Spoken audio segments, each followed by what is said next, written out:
Good evening. You're watching RajyaSabhaTV. I'm Tina Jha with News Tonight. Before we begin the bulletin, RajyaSabhaTV appeals to all its viewers to stay safe from the COVID-19 pandemic. Wear face masks, wash hands and face regularly, and maintain physical distancing while stepping outside. Remember, these simple precautions are all that it takes to defeat the pandemic.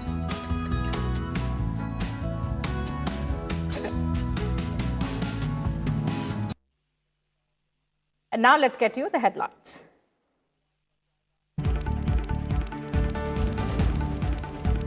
Political dynasty's biggest enemy of democracy, asserts Prime Minister Modi at the National Youth Parliament Festival. Calls for efforts to create a new India that gives youth better opportunities.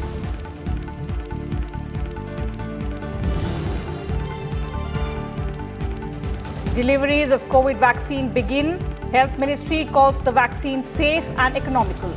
Recipients to get 2 doses in a 28-day interval. Effectiveness 14 days after the second dose.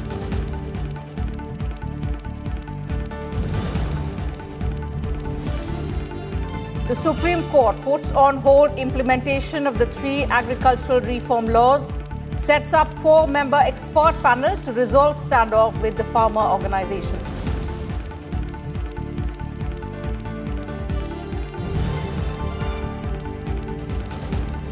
At the UN Security Council, External Affairs Minister S. Jaishankar lays down 8-point action plan for international cooperation to combat terrorism, calls for political will in denouncing double standards on the issue.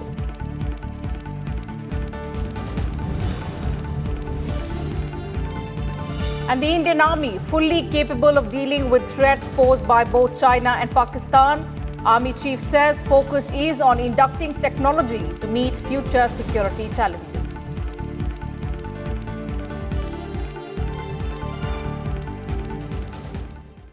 Prime Minister Narendra Modi has called it the responsibility of the youth to work for the development of the country.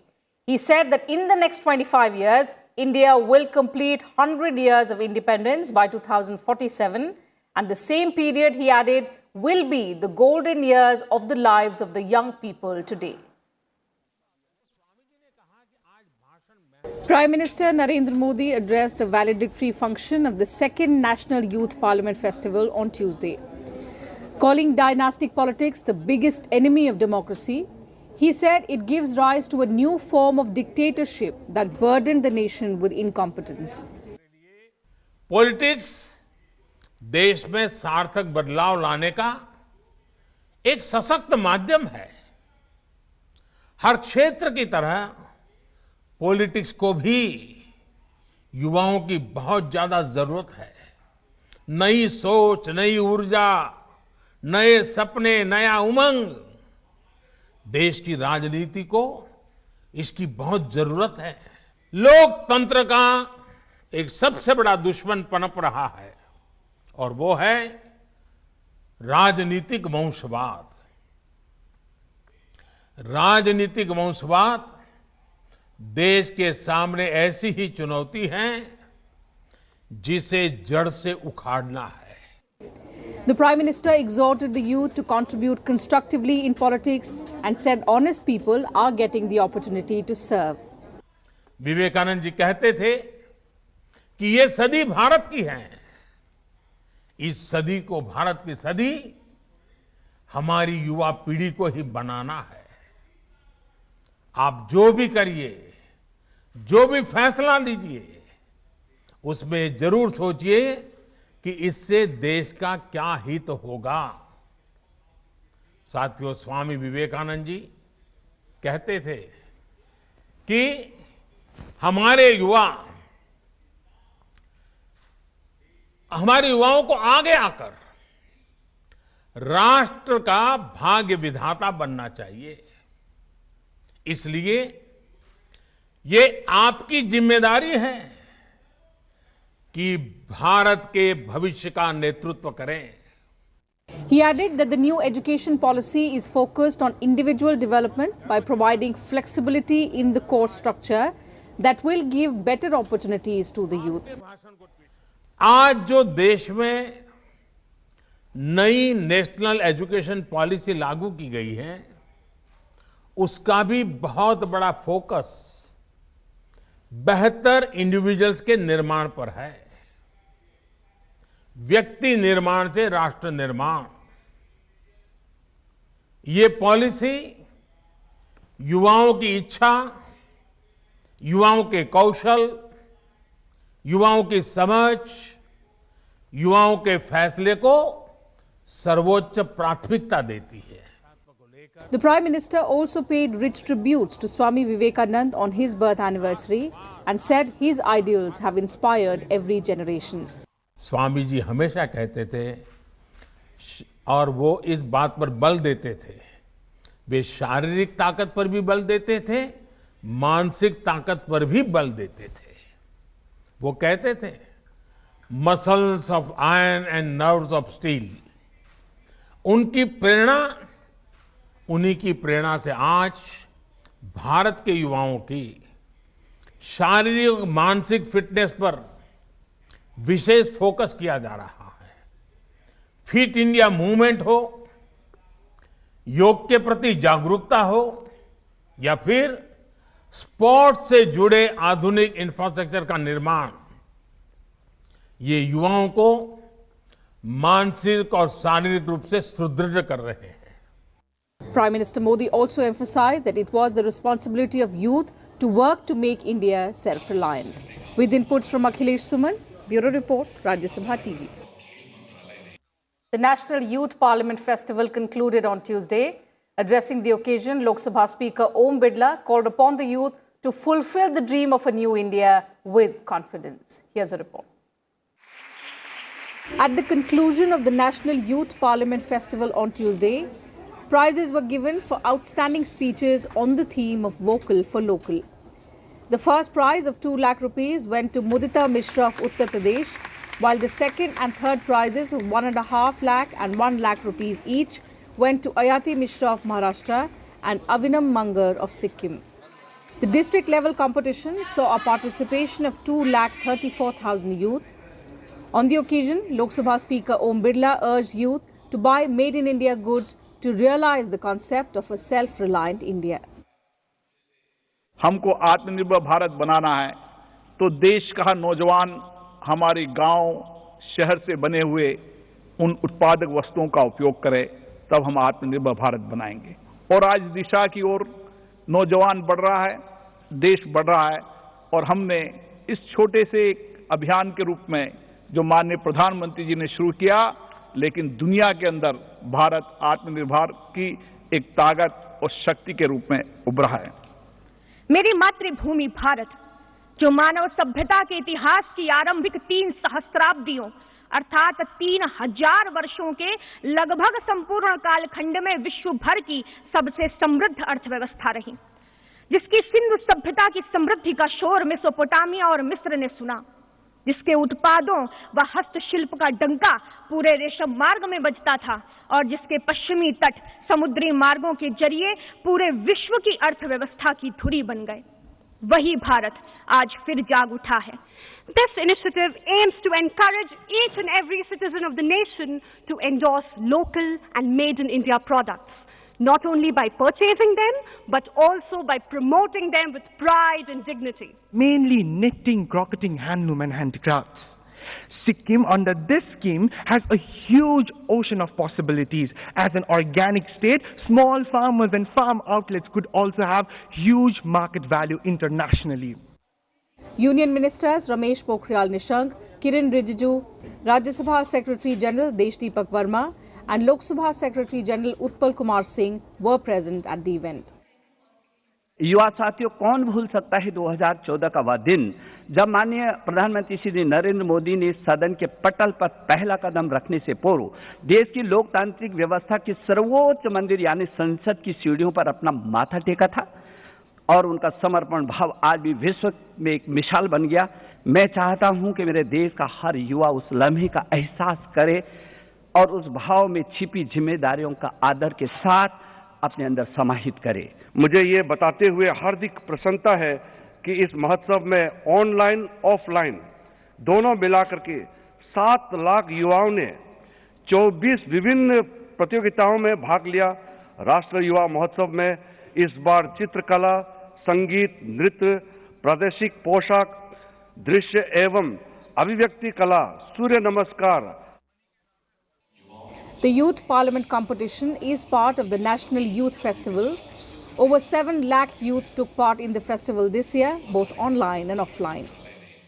Democracy is not just a mode of governance, but it should be lifestyle, and it should percolate down the individuals. It seems National Youth Parliamentary Festival may help young people to participate in the process of governance and democracy. Akhilesh Suman for Rajya Sabha Television with camera person Jiten Dengi from Central Hall of Indian Parliament.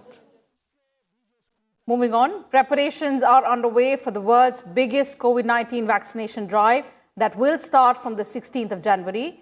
Union Health Secretary Rajesh Bhushan informed that over 54 lakh vaccine doses have been received at designated national and state level stores so far. All vaccine doses will be received by the 14th of January. The government has so far ordered 1.1 crore vaccine shots from the Serum Institute and 55 lakh from Bharat Biotech. The 1.1 crore doses of Covishield are being procured at 200 rupees per dose, excluding the taxes, while 38.5 lakh Bharat Biotech's Covaxin doses cost 295 rupees each, excluding taxes. Since the company is providing 16.5 lakh doses free of cost, the government has to pay 206 rupees per dose. Bharat सरकार ने 110 lakh doses Covishield vaccine की SII यानी serum institute of India से at the cost of ₹200 पर dose procurement करने का agreement किया है। इसी प्रकार भारत सरकार ने कोवैक्सीन वैक्सीन की 55 लाख डोजेज भारत बायोटेक से प्रोक्योर करने का निर्णय लिया है। ये जो 55 लाख हैं, इनमें से 38,50,000 डोजेज ऐसी हैं जिनकी कीमत 295 रुपये प्रति डोज है, excluding taxes obviously, because the earlier rates were also excluding taxes. BBIL is providing 16.50 lakh doses of Covaxin free of cost to the central government as a special gesture. सबसे महत्वपूर्ण बात, there is a gap of 28 days between two doses, at least for the vaccines that we are administering in this country. And it is only after 14 days of receiving the second dose that effectiveness begins. So therefore, we are highlighting that COVID-appropriate behavior is a must. The Health Secretary also informed that Zydus Cadila, Russia's Sputnik V, Biological E and Genova are also at advanced stage of clinical trials. जिन दो vaccines को अभी तक emergency use authorisation मिला है, उसके अलावा ये 4 vaccine हैं जो या तो भारत में ही जिनका रिसर्च और डेवलपमेंट हुआ है या जो भारत में मैन्युफैक्चर किए जाएंगे, वो भी पाइपलाइन में हैं और शीघ्र ही उपलब्ध होने की संभावना है।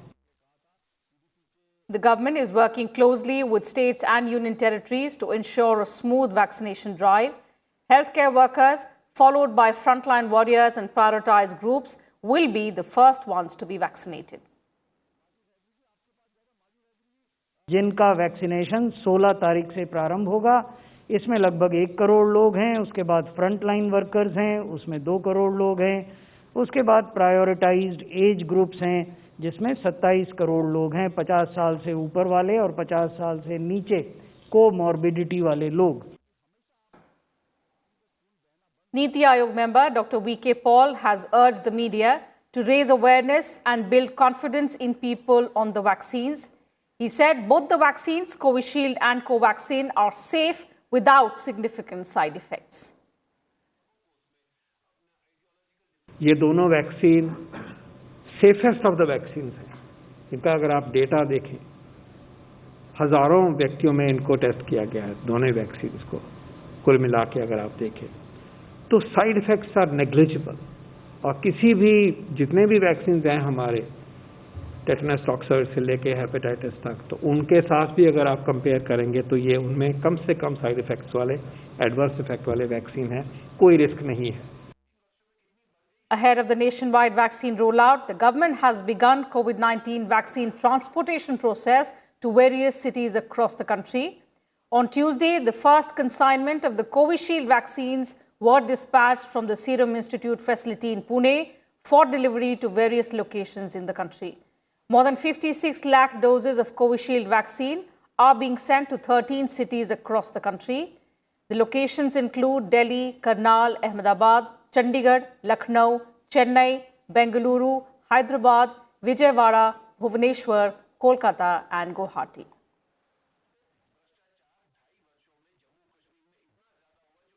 India recorded the lowest new cases in the last 7 months. A total of 12,584 new cases of coronavirus were reported in the last 24 hours. 167 daily deaths were recorded in the same period as well. Recoveries in the last 24 hours stand at 18,385, taking the total recoveries to over 1 crore 1 lakh. The total active caseload has fallen to 2,16,000. India's total cases have crossed 1 crore 47 lakh. This includes 1,51,327 deaths across the country. 8,97,000 samples were tested on Monday.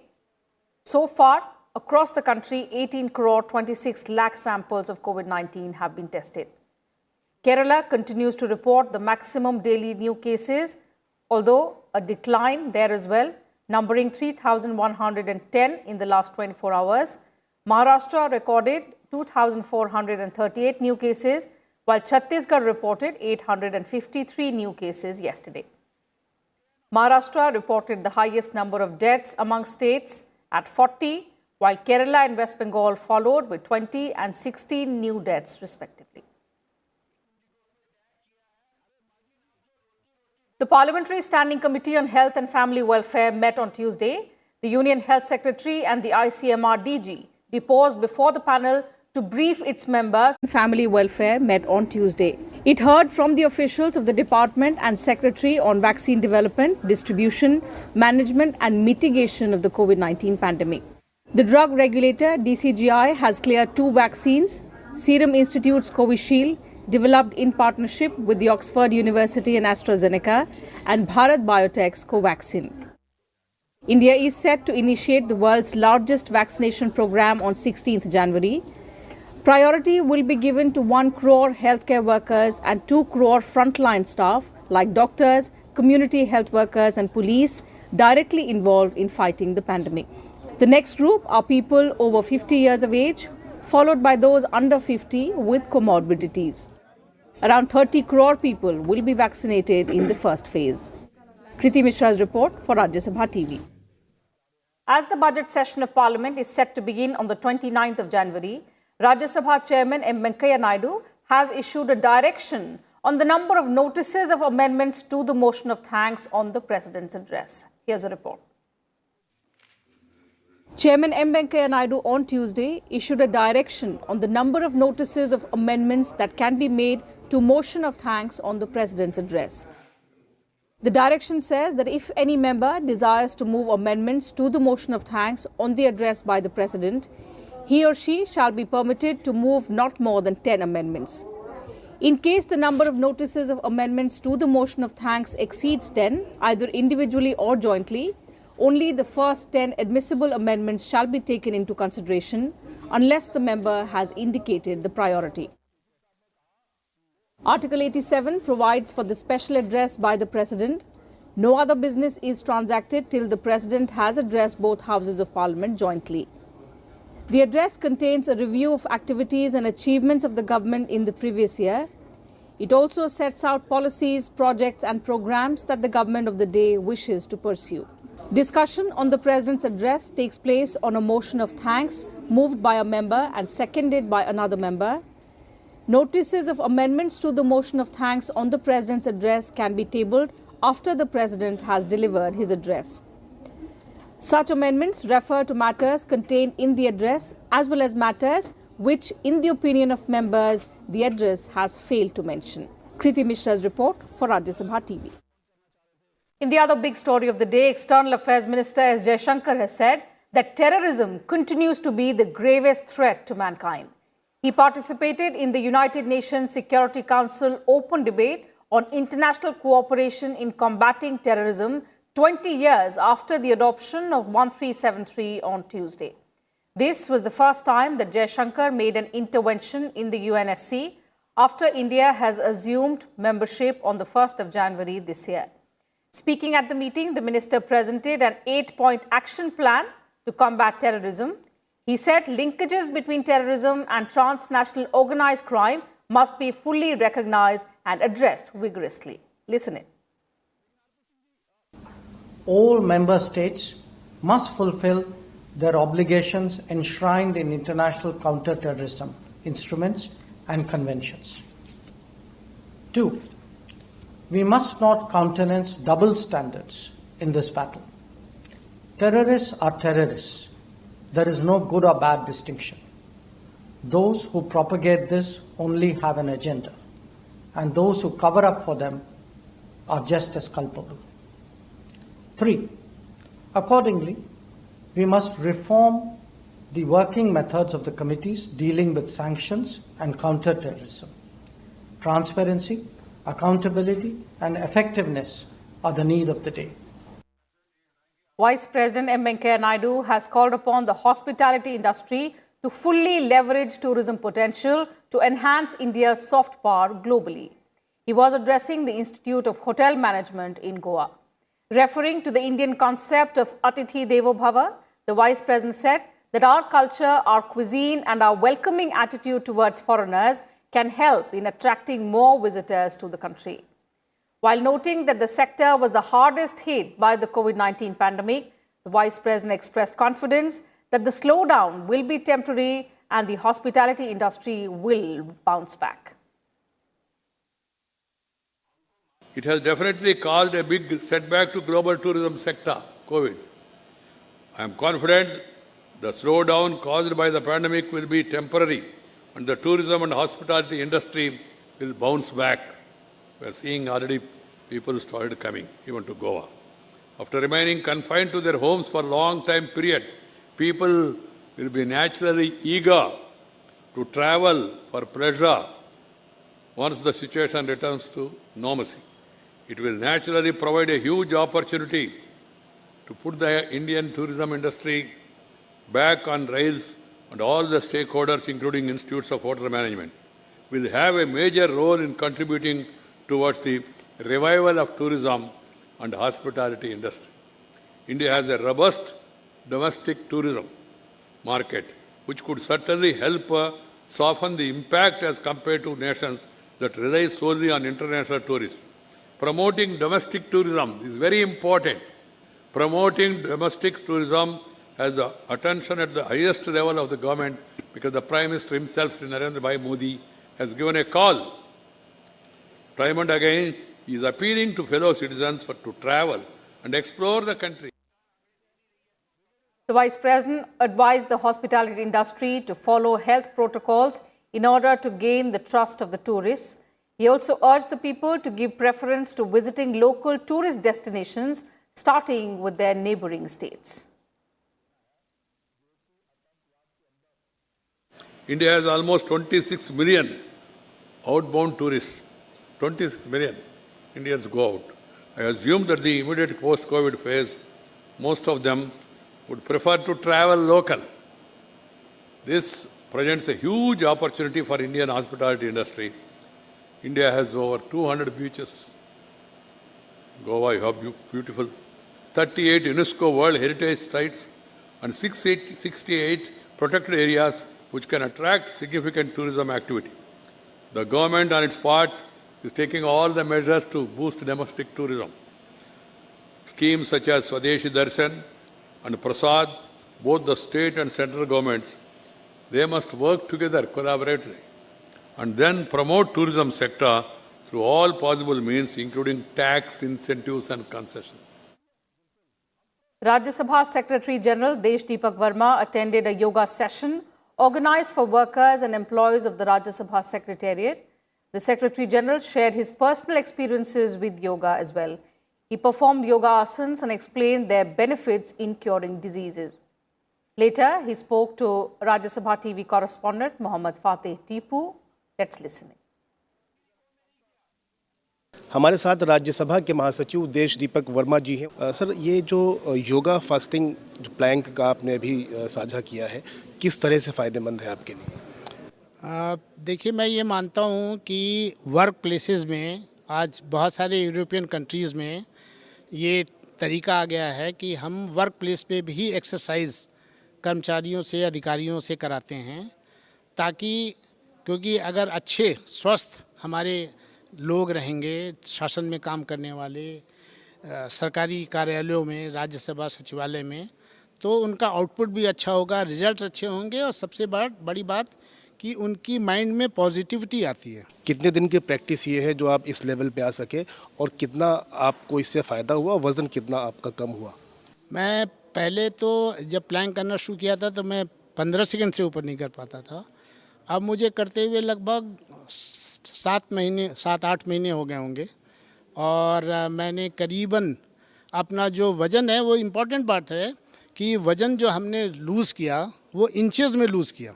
तो आपको लगता है कि 2.5 minute के का ये Planck ये लोगों के लिए काफ़ी है?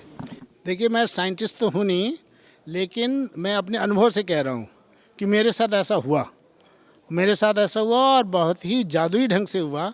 इसलिए मैंने सोचा कि मैं अपने साथी अधिकारियों और कर्मचारियों से इसको शेयर करूं और अगर वो चाहें तो इसको अडॉप्ट करके अपने जीवनचर्या में इसको ला सकते हैं। बहुत बहुत शुक्रिया आपका राज्यसभा टीवी से बात करने के लिए। तो आपने देखा किस तरीके से महासचिव महोदय ने बताया कि योग, फास्टिंग और प्लैंक के इस समन्वय से तमाम चीज़ों से हम दूर रह सकते हैं, बीमारियों से दूर रह सकते हैं और स्वस्थ भी रह सकते हैं। कैमरामैन DK पांडे के साथ Mohammad Fateh Tipu, Rajya Sabha TV. The Supreme Court on Tuesday put a stay on the implementation of the 3 farm laws until further orders. It also set up a committee comprising agricultural experts to hear the parties and understand the ground situation. The committee will also facilitate talks between the centre and the farmers' unions in order to resolve the issue. The bench, headed by Chief Justice S.A. Bopde, was hearing a batch of petitions regarding the constitutional validity of the 3 farm laws passed by Parliament. The Chief Justice said that the committee will not pass an order or punish and submit a report to the Supreme Court. He also said the committee is the judicial process in this case.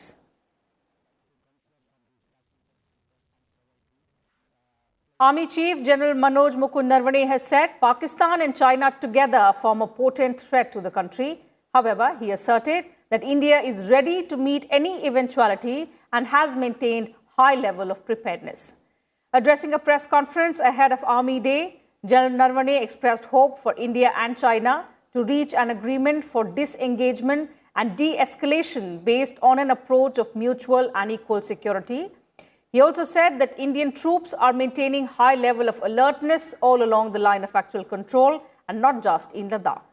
He also said that India has zero tolerance for cross-border terrorism and the clear message has been sent across. But there is no doubt that Pakistan and China together form a very potent threat, and there is an aspect of collusivity which cannot be wished away, and that is also very much part of our strategic planning and calculus when we are formulating our plans.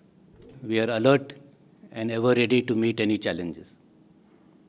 8 rounds of talks between the corps commanders have taken place. We are now awaiting for the dates for the 9th round of talks, and I'm sure that through dialogue and discussion, we will be able to reach an amicable solution based on the principle of mutual and equal security. The nation remembered Swami Vivekanand on his 158th birth anniversary today.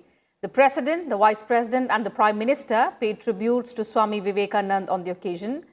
President Ramnath Kovind remembered Swami Vivekanand as an inspiration for the entire humanity and for the youth in particular. He said that Swami Vivekanand revitalized India's spiritual heritage and his teachings continue to inspire everyone. Vice President M. Venkaiah Naidu paid floral tribute to Swami Vivekanand at the Institute of Hotel Management in Goa. He urged the youth to take inspiration from Swami Vivekanand and work towards building a new India free from poverty, illiteracy, corruption and discrimination. In a Facebook post, the Vice President said that Swami Vivekanand's message of universal brotherhood is the way forward for peaceful coexistence. While Prime Minister Narendra Modi also paid tribute to Swami Vivekanand and said that he personified the best of India's culture and ethos.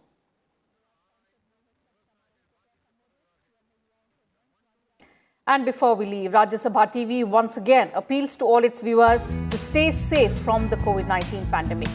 Wear face masks, wash your hands and face regularly, and don't forget to maintain physical distancing whenever you step outside. Remember, these simple precautions by you are all that it takes to defeat the ongoing pandemic. Good night, and thank you very much for your time.